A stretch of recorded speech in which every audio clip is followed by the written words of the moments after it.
Ito ang Presidential Broadcast Service. Radyo Pilipinas. Radyo Publiko Ng bagong Pilipinas para sa bagong Pilipino. Naghahatid ng mahahalagang balita at impormasyon na guugnay ng pamahalaan sa sambayanan.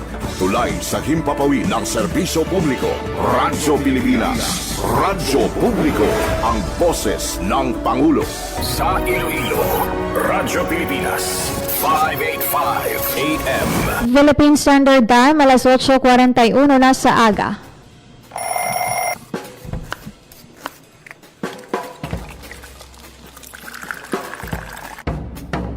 Aga sa Iloilo.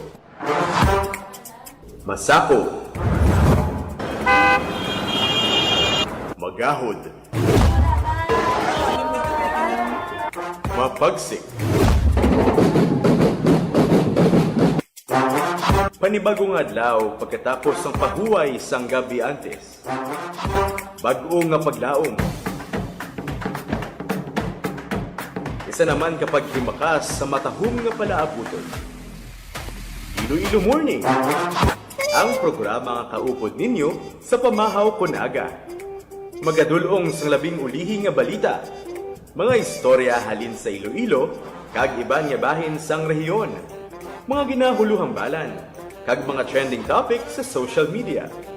Ululupod naton at tubangon ang maayo nga aga. Magpamati na sa Iloilo Morning!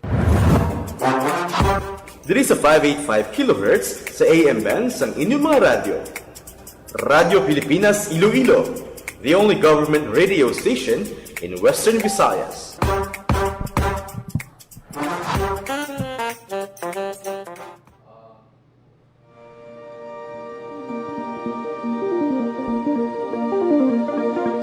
Maayong aga Pilipinas, maayong aga Western Visayas.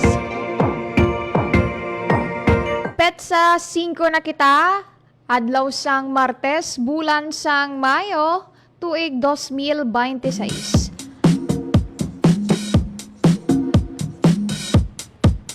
Kamusta kamo sa mga adlaw sang Martes? Nagapabilin nga mainit o kung mapaang ang tiyempo diri sa may syudad sang Iloilo kag iban pa nga bahin sang Western Visayas.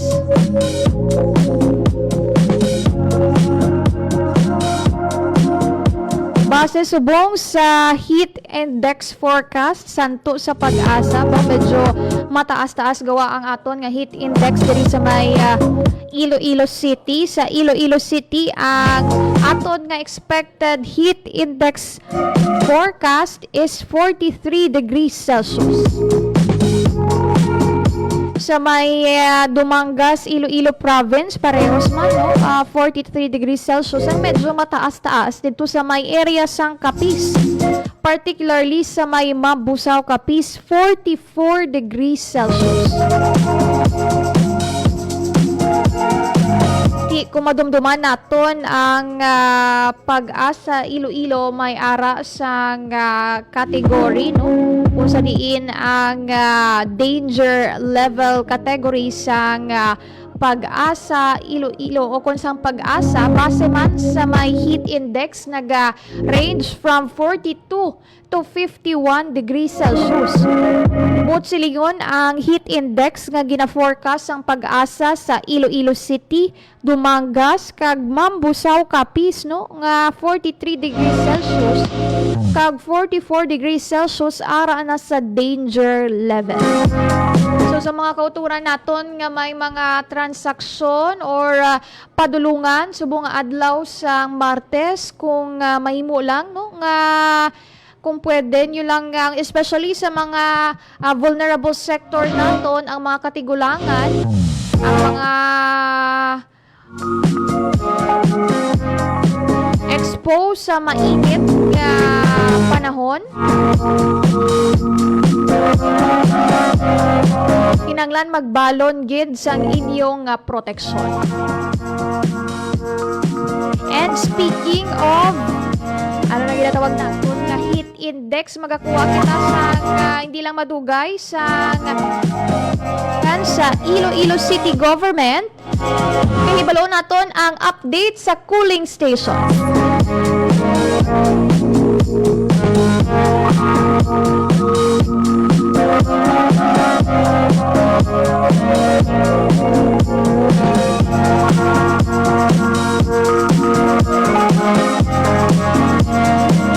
Nagahulat na sa piyak nga linya ang head sa General Services Office kagang Energy Conservation Officer sa Iloilo City Government, si Engineer Neil Ravena, agud maghatag sa aton sang latest nga update sa ginahulat na sang tanan nga cooling stations. Sir Neil, good morning. Yes, good morning, Ma'am Emmy. Good morning sa imo tagpalamati sa bungaga. Sir, ang una mo na mention kahapon is ang cooling stations naton nga 3 kabilog amoy na ang sa may diversion road sa Landoni kag sa Plazoleta Gay. Ang duha diri target naton buksan sa Miyerkules. Any updates on that, sir? Yes, no. Actually, libuton ko subong aga ang duwa which possibly ma-open naton buwas, ma-operate naton buwas. Isa dira sa may diversion road kag isa dito sa may Halandoni Bridge, no, General Luna. And ang isa pa sa Plaza Ritagay, after sining nga duwa nga mag-operate, we will install, no, taasik man lang magbutang sang structure, siguro in one day mahumana mo yung structure. So, but however, ang duwa ipa-try namon nga mag-operate na buwas. Ang isa sa diversion road, actually, humanagid, ang panel, solar panels lang, no, nga gid-upgrade namon. Kaya gin-pa-increase namon ang, ano niya, ang power output, no. Kaya we need around 2 kilowatt nga power output para nga ma-sustain ng 6 hours ang aton air conditioning unit sa diversion road, no. Kay wala kita da sang wala kita da sang Outlet. power source Oo. sa area. Yes. So ara siya sa individual o bike lane, so wala kitang sang power source. So at the same time i-finalize nato ng flooring. Kaya ang flooring nato na made by recycled plastics ni siya, no. Eco boards, no, we will be using eco boards. Enable ang mga flexible plastic, mga Yes. mga ginasudlan pala sang shampoo, Mga recycled. ginasudlan sang recycled plastic which also had been used sa dinagyang naton nga mga stages. The same eco boards will be used for cooling station, no, kay insulator pa siya. Because nga plastic, so meaning to say environmental friendly gid, no, ang atong cooling station. Number 1, kay we have a solar powered, no, nga cooling station, and at the same time flooring na recycled plastic, no. So isa ni sa mga highlights man sa aton cooling station. Sir, may we know kung pila ang daw power capacity sang isa ka cooling station, pila ka ang energy requirements? Actually, mga 1 kilowatt man lang, no, ang atong computation, but we need 2 kilowatt niya power output. Kaya to sustain, no, nga 6 hours, kaya dapat 6 hours fully operation ang aton cooling station. That will be 10 a.m. sa umaga until 4 p.m. sa hapon, no. So to sustain that operation, need naman mga 2 kilowatt. Sir, I understand nga short term ini nga solution may damo may nag-comments bala nga after nga mainit ang panahon anong obrahon pangkakson bala ini or after nga magtigulan short term solution lang gid niya ang cooling stations. This is a short term immediate impact, no, nga naton nga response actually sa heat index katamang kataas.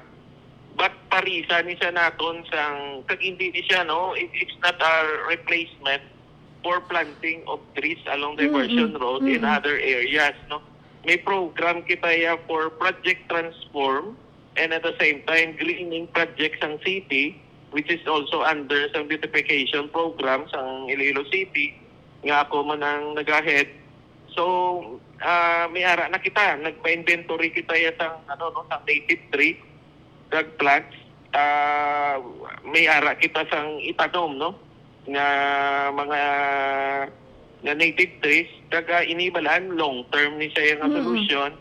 And at the same time, wala na siya sang immediate impact. And at the same time, ang aton nga planting season, mga June, July pa. So we need to wait for the rain.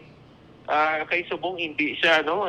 Ang heat index sa tamang kataas, ang survival rate sa mga ginapang tanom ta medyo manubo. So, Ma'am Emmy, amo ng aton nga, no? So please bear with us. Yes. May mga plano ni siya, constructed na tanan nga, no? And gina-integrate naton ang immediate impact, immediate response sa mga long-term solutions naton. So, ginapabalota, ginapilar ta sa aton yung mga pupuluyo. Rest assured, we have a long-term solution for this. Okay, madamo gid sir nga salamat sa imo nga oras diri sa Iloilo Morning. Engineer Neil Ravena, head sa General Services Office kag Energy Conservation Officer sang Iloilo City Government. Thank you gid sir and maayong aga. Yes, may mga aga, Ma'am Emmy, sa imo tagtulamati sa mga aga. Thank you sir. Nabatian ang koneksyon naton gikan sa Iloilo City Government si Engineer Neil Ravena. So klaro no, ang cooling station is an immediate and short-term solution sang Iloilo City Government sa nagataas nga heat index kag hindi ina masiling naton nga it will never be counter action para sa long-term solution nga amo na ang pagpananom sang kahoy nga sige-sige man nga ginaubra sang syudad. Philippine Standard Time, alas 8:52 na sang aga. Walang ito sang oras diri sa programa Iloilo Morning. Gani, thank you gid sa mga live viewers naton kag sa tanan nga nagapamati sa ilang nga radyo. Sa kinaandan akong inyo alagad Emerson Sagudo kag kita ay kitaliwat buwas diri lang sa Iloilo Morning. Radyo Pilipinas. Radyo Publiko. Radyo Pilipinas. Ang inyong tulay sa himpapawid ng serbisyo publiko. Ang Presidential Broadcast Service, Radyo Pilipinas, Radyo Publiko. Radyo Pilipinas. Radyo Publiko. Kinilala ng pang-international at prestigyosong Asia Pacific Broadcasting Plus Awards 2025 para sa kategorya ng Government Streaming. Ito ay dahil sa epektibo nitong pagsasanib ng mga tradisyonal na media tulad ng telebisyon, radyo at print para masabayan ang mabilis na pag-inog ng mundo ng digital at social media tungo sa mas epektibong paghahatid ng mahahalaga at napapanahong mga impormasyon sa mamamayang Pilipino. Kinilala rin ang Radyo Pilipinas dahil sa patuloy na pag-akyat ng rating. Ngayon ay matatag sa pang-4 na pwesto sa Mega Manila ayon sa pinakahuling Nielsen Radio Audience Measurement Survey. At sa social media, nakamit ang mahigit 2,000% pagtaas ng bilang ng mga sumusubaybay sa Radyo Pilipinas page sa unang bahagi ng 2025. Patunay ito na ang inyong Radyo Pilipinas Radyo Publiko ay tunay na kaagapay ng inyong pamahalaan sa paghahatid ng serbisyo sa mga mamamayang Pilipino. Mula sa aming lahat, sa ngalan ng inyong pamunuan at mga kawani ng Presidential Broadcast Service, kasama ang inyong mga himpilan ng Radyo Pilipinas sa buong kapuluan. Maraming salamat po sa inyong lahat, sa inyong pagtangkilik at pagkilala. Radyo Pilipinas. Radyo Publiko.